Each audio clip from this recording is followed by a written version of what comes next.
வணக்கம். சிதைக்க உணவே மருந்து மருந்து உணவு. கீரை ஒரு வாரத்துக்கு ஒரு கீரை பார்க்கலாம் அப்படின்னு சொல்லிட்டு இருந்தோம் இல்லையா? இன்னைக்கு சிறுகீரை பார்க்கலாம். சிறுகீரை அப்படிங்கிறது பொதுவாக பெரும்பாலும் எல்லாருக்குமே தெரிஞ்ச விஷயம். சிறுகீரை வாரத்துக்கு எப்படி யூஸ் பண்ணிடுறோம். அரைக்கீரை, சிறுகீரை, முளைக்கீரை, அப்படி பொன்னாங்கண்ணி கீரை அப்படின்னு வரிசையில் சிறுகீரை கண் பார்வைக்கு ரொம்ப சிறந்தது. ஃபுட் பாய்சனிங், அதாவது நம்ம சாப்பிட்ற சாப்பாட்டில் ஏதாவது ஒவ்வாமை அலர்ஜி இருந்ததுன்னா அதில் உள்ள நஞ்சுகளை நீக்கக்கூடிய வல்லது இந்த சிறுகீரை.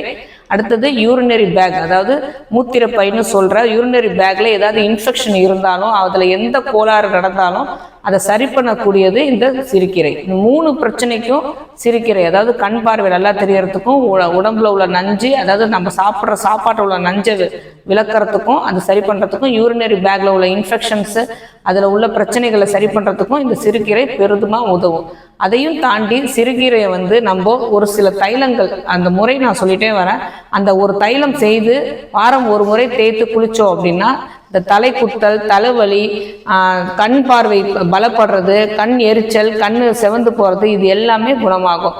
முதல் விஷயம் 1 லிட்டர் சிறுகீரை சாறை எடுத்து அதில் 1/2 லிட்டர் நல்லெண்ணெய், 1/2 லிட்டர் நெய் இதை சேர்த்துட்டு அதுலேருந்து ஒரு சில விஷயங்கள், அதாவது வெறும் 15 கிராம் மட்டுமே என்னென்ன அப்படின்னு பார்க்கலாம். கோரைக்கிழங்கு, கஸ்தூரி மஞ்சள், சந்தனத்தூள், ரோஜா இதழ், சம்மங்கி விதை, அகில், இது எல்லாமே வெறும் 15 கிராம் மட்டும் எடுத்து இந்த பொருட்கள்லாம் பொடித்து வச்சுக்கிட்டு இந்த 1 லிட்டர் சாறில் நல்லெண்ணெய் 1/2 லிட்டரும், தேங்காய் எண்ணெய் 1/2 லிட்டரும், அப்புறம் 1/2 லிட்டர் நெய், இது 3மே நல்லா காய்ச்சி பிறகு அதுவும் ஸ்லிம்லேயே வச்சு நல்லா காய்ச்சின பிறகு இந்த பொடியெல்லாம் சேர்த்து நல்லா அரைச்சிட்டு அதுக்கப்புறம் அந்த பொடியெல்லாம் ஒரு லிட்டர் தண்ணியில் ஊற வச்சுட்டு, ஒரு நாள் நைட்டு ஊற வச்சுட்டு மறுநாள் அந்த தண்ணியை வடிகட்டிட்டு அதை ஒரு மணி நேரம் நல்லா ஸ்லிம்மில் அதையும் 1/2 லிட்டர் ஆக்கின பிறகு இந்த 1/2 லிட்டர் தண்ணியை இந்த எண்ணெயிலையும் போட்டு திருப்பி ஸ்லிம்லேயே வச்சு தைலம் மாதிரி காய்ச்சி கண்ணாடி பாட்டிலில், கிளாஸ் பாட்டிலில் நம்ம ஊற்றி வச்சுக்கிட்டோம் அப்படின்னா இந்த தைலத்தை வாரம் ஒரு முறை தேய்ச்சி குளிச்சுட்டே வந்தோம் அப்படின்னா கண்ணில் ஏற்படுற எந்த பிரச்சனையுமே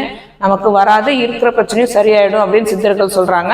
இது வெளிப்பூச்சா பார்த்துக்கலாம். அதுக்கப்புறம் குழந்தைகளுக்கு சிறுகீரை பார்த்து தான் கொடுக்கணும். ஏன்னா இது ஃபுல் உட்சூட்டை குறைக்கக்கூடியது. டக்குன்னு குழந்தைகளுக்கு நல்ல உடம்பு ஜில்லுட்டு போகும். அவ்வளோ உடல் சூட்டை குறைத்து உடல் சூடால வர மூலத்தையும் சரி பண்ணக்கூடியது இந்த சிறுகீரை. சிறுகீரையை எப்படி சமைத்து சாப்பிடணுங்கிற பக்குவம் சித்தர்கள் சொல்றது துவரம்பருப்பு, தேங்காய் இதோட சேர்த்து சமைச்சு சாப்பிடும் போது முழு பலனும் நமக்கு சிறுகீரையில கிடைக்கும் அப்படின்னு சித்தர்கள் சொல்றாங்க.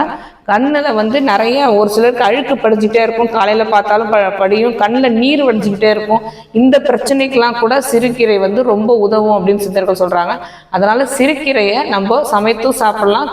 தலையில உள்ள எந்த பிரச்சனையா இருந்தாலும் சிறுகீரை தைலம் செய்து வச்சுக்கிட்டு அதை வாரத்துக்கு ஒரு முறை தேய்ச்சும் குளிக்கலாம். சிறுகீரையை வதக்கி சாப்பிடும் போது சிறு வெங்காயத்தோட சேர்த்து வதக்கி சாப்பிடும் போது அதோட பலன் இன்னும் அதிகரிக்கும். ஏன்னா சிறு வெங்காயமும் நம்ம உடல் சூட்டை குறைக்கக்கூடியது. பெரிய வெங்காயம் அப்படின்னு சொல்றது உடல் சூட்டை கொஞ்சம் அதிகரித்து கொடுக்கும். அதனால்தான் நம்ம சாப்பிடும் போது சிறு வெங்காயத்தையும் கீரையும் சேர்த்து சமைக்கும் போது உடல் சூட்டை குறைக்கும். உடல் சூடு, உட்சுரம் அப்படின்னு சொல்ற உடல் சூடு நம்ம கேஸ்ட்ரிக் பிரச்சனை வரத்துக்கும் சரி, உடலை டைஜஷன் ஆகாம இருக்கிறதுக்கும் சரி, அடுத்தது அதுலேருந்து வர பைல்ஸ் பிரச்சனைக்கு சரி, இது எல்லாமே காரணமா அமையும். இந்த உட்சூட்டை குறைக்கக்கூடிய வல்லது கண் எரிச்சல், கண் எரிவுன்னு சொல்ற கண் சிவகப்பாகிறது, கண்ணுலேருந்து தண்ணீர் வடிகிறது, இது எல்லாத்தையும் குணமாக்குறதுக்கூடியதும் சரி, ஃபுட் பாய்சனிங் தடுக்கிறதும் சரி, மூத்திரப்பை அதாவது யூரினரி பேக்ல வர இன்ஃபெக்ஷனை குறைக்கிறதும் சரி, சிறுகீரை ஒரு சிறந்த மருந்தாகவும் உணவாகவும் நமக்கு அமையும். ஆரோக்கியமாய் வாழ்வோம். வேற எதை பத்தி பேசணும்னு நீங்க நினைச்சாலும் சரி தாராளமாக கமெண்ட் பண்ணுங்க. உங்களுக்கு எந்த நோயா இருந்தாலும் சித்தா கேரை அணுகுங்க.